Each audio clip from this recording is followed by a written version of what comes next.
नमस्कार दोस्तों, चलिए जानते हैं झारखंड की 25 फटाफट बड़ी खबरों को सिर्फ 10 मिनट में। और हम लोग जानेंगे इस वीडियो में सभी सरकारी योजनाओं के बारे में, मनिया सम्मान योजना, वृद्धा पेंशन योजना और पीएम आवास योजना के बारे में। पर उससे पहले हमारे चैनल को सब्सक्राइब नहीं किया है तो सब्सक्राइब कर लें। झारखंड में कड़ाके की ठंड पड़ रही है। 13 जिलों में तापमान 10 डिग्री से नीचे चला गया है। ठंड से लोग बीमार हो रहे हैं। वायरल फीवर के मरीज भी बढ़े हैं। रांची के सभी स्कूल 31 दिसंबर तक बंद कर दिए गए हैं। लोहरदगा में सबसे ज्यादा ठंड है। मौसम विभाग ने 7 जिलों में शीतलहर की चेतावनी दी है। धनबाद के SNMCH अस्पताल से नवजात बच्चा चोरी हो गया था। सरायढेला थाना पुलिस ने 26 घंटे में बच्चे को भूली के रेगुनी से सुरक्षित बरामद कर मां सरिता मरांडी को सौंप दिया। चोरी में अस्पताल का एक कर्मचारी शामिल था। 4 लोग गिरफ्तार किए गए हैं और 2 अब भी फरार हैं। पुलिस की तेजी से मां बच्चे की खुशी लौट आई और अस्पताल का माहौल भावुक बन गया। झारखंड भाजपा कार्यालय में बाबूलाल मरांडी की अध्यक्षता में बैठक हुई। लंबित नगर निकाय चुनाव पर विस्तार से चर्चा हुई। मरांडी ने 49 नगर निकायों में जल्द चुनाव कराने और EVM से कराने की मांग की। 5, 6 और 7 जनवरी को भाजपा कार्यकर्ता धरना देंगे। आदित्य साहू ने जी राम योजना पर कांग्रेस की आलोचना की। रांची में सोने और चांदी के भाव स्थिर हैं। 22 कैरेट सोना प्रति 10 ग्राम 1,30,950 रुपये और 24 कैरेट सोना 1,37,500 रुपये है। चांदी प्रति किलो 2,74,000 रुपये में बिक रही है। बोकारो, जमशेदपुर और देवघर में भी भाव में ज्यादा बदलाव नहीं है। गहने खरीदते समय हॉलमार्क देखकर ही सोना लें, यह गुणवत्ता की गारंटी है। धनबाद में चक्रधरपुर मंडल की RPF उड़नदस्ता टीम ने टाटानगर रेलवे स्टेशन से 3 गांजा तस्करों को गिरफ्तार किया। उनके पास से 37.5 किलोग्राम गांजा बरामद हुआ, जिसकी कीमत 18,25,000 रुपये है। तस्कर ओडिशा से ट्रेन में चढ़कर बनारस ले जा रहे थे। जमशेदपुर से करीब 70 किलोमीटर दूर तमाददाच क्षेत्र में ITI युवाओं के लिए नई उम्मीद बन गई है। कभी नक्सल प्रभावित रहे इस इलाके में अब टाटा स्टील फाउंडेशन और झारखंड सरकार मिलकर तकनीकी प्रशिक्षण दे रहे हैं। यहां ग्रामीण और आदिवासी युवक युवतियां इलेक्ट्रीशियन और वेल्डर जैसे कोर्स सीख रहे हैं। पढ़ाई पूरी करने के बाद ज्यादातर छात्रों को देश और विदेश में नौकरी मिल रही है। चतरा जिले के सिमरिया थाना क्षेत्र में कोडीन कफ सिरप की बड़ी खेप पकड़ी गई है। कटिया तुमा पथरा गांव के एक सुनसान और बंद घर से 42 पेटी सिरप बरामद हुआ। यह कार्रवाई अंचलाधिकारी के नेतृत्व में की गई। सिरप जब्त कर पुलिस को सौंप दिया गया है। पुलिस ने कहा है कि तस्करों के खिलाफ मामला दर्ज कर जल्द गिरफ्तारी की जाएगी।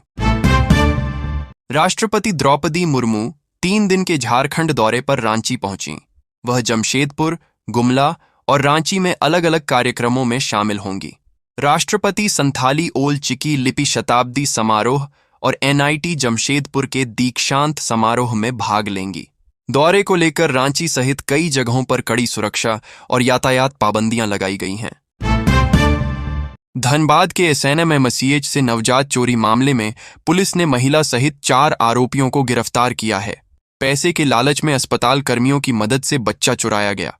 पुलिस ने नवजात को सकुशल बरामद कर माता पिता को सौंप दिया। घटना में अस्पताल कर्मचारी, बच्चा लेने वाले दंपति और कार का इस्तेमाल सामने आया। जांच में पैसों का लेन देन भी पुष्ट हुआ है। भाजपा संगठन प्रभारी लक्ष्मीकांत वाजपेयी ने झारखंड में पार्टी को सक्रिय करने के निर्देश दिए हैं। उन्होंने नेताओं को सड़क पर उतरकर सरकार की नीतियों का विरोध करने और जनता से संवाद बढ़ाने को कहा।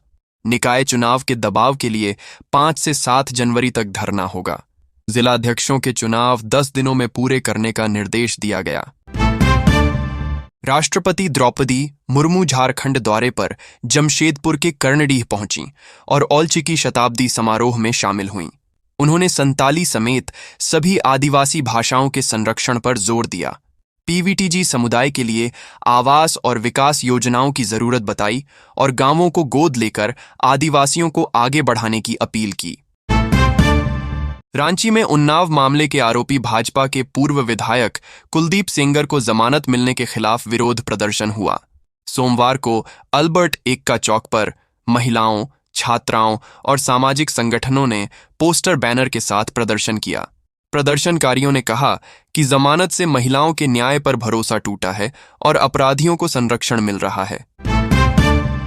बोकारो में वनवासी कल्याण केंद्र की ओर से प्रांतीय जनजातीय खेल कूद प्रतियोगिता शुरू हुई। उद्घाटन केंद्रीय इस्पात राज्य मंत्री भूपति श्रीनिवास वर्मा ने झंडा फहराकर किया। उन्होंने कहा कि खेल से बच्चों का भविष्य सुधरता है। प्रतियोगिता में 15 जिलों के जनजातीय बच्चे हिस्सा ले रहे हैं। यह आयोजन 2 दिन तक चलेगा। रांची में जलाशयों को बचाने के लिए हाईकोर्ट के आदेश के बाद नगर निगम सख्त हो गया है। कांके, धुरवा, गेतल सूद डैम और बड़ा तालाब से अतिक्रमण हटाया जाएगा। अवैध निर्माण और गंदगी पर रोक लगेगी। निगम की टीमें निगरानी कर रही हैं। नालों के गंदे पानी को रोकने की भी तैयारी है। इससे शहर की जल व्यवस्था सुरक्षित होगी। भाजपा नेता आदित्य साहू ने कहा कि कांग्रेस जी राम जी योजना पर लोगों को भ्रमित कर रही है। उन्होंने बताया कि इस योजना में रोजगार के दिन 100 से बढ़ाकर 125 किए गए हैं। काम न मिलने पर बेरोजगारी भत्ता भी मिलेगा। उन्होंने आरोप लगाया कि मनरेगा में पहले भ्रष्टाचार था, जिसे जी राम जी योजना में रोका गया है। पलामू के मेदिनी राय मेडिकल कॉलेज में MBBS नामांकन के दौरान फर्जीवाड़ा सामने आया। एक लड़की ने दिव्यांग सर्टिफिकेट देकर एडमिशन लेने की कोशिश की। मेडिकल जांच में वह पूरी तरह स्वस्थ पाई गई। जांच के बाद लड़की फरार हो गई। कॉलेज प्रबंधन ने बताया कि सर्टिफिकेट जांच के कारण फर्जी मामला पकड़ा गया। यह 15 दिनों में दूसरा फर्जीवाड़ा है। देवघर में पूर्व मुख्यमंत्री चंपाई सोरेन ने कहा कि झारखंड में विकास रुक गया है और सरकार जनता के हित पर ध्यान नहीं दे रही। उन्होंने संथाल में बढ़ती घुसपैठ को चिंता बताया। कहा कि SIR से स्थानीय लोगों को लाभ मिलेगा। उन्होंने आदिवासी जमीन बचाने के लिए 30 जून 2026 को भोगनाडीह में बड़ी सभा की घोषणा की। जमशेदपुर में all India Santali writers association ने ऑल चिकी लिपि के 100 साल पूरे होने पर कार्यक्रम किया। समापन समारोह में राष्ट्रपति द्रौपदी मुर्मू शामिल हुईं। उन्होंने ऑल चिकी लिपि पर काम करने वाले 12 साहित्यकारों को सम्मानित किया। पंडित रघुनाथ मुर्मू के पोते मुर्मू भी सम्मानित हुए। उन्होंने इसे संताली समाज के लिए गर्व का दिन बताया। यह आयोजन ऐतिहासिक माना गया। झारखंड सरकार की नई शराब नीति से हजारीबाग में परेशानी बढ़ गई है। जिले की कई शराब दुकानें नुकसान में चल रही हैं। लाइसेंस फीस और टैक्स बढ़ने से खर्च बढ़ गया है और बिक्री भी घट गई है। तय राजस्व लक्ष्य पूरा नहीं हो पा रहा। कई दुकानदार दुकान बंद करने की तैयारी में हैं। इससे रोजगार और सरकारी कमाई दोनों पर असर पड़ेगा।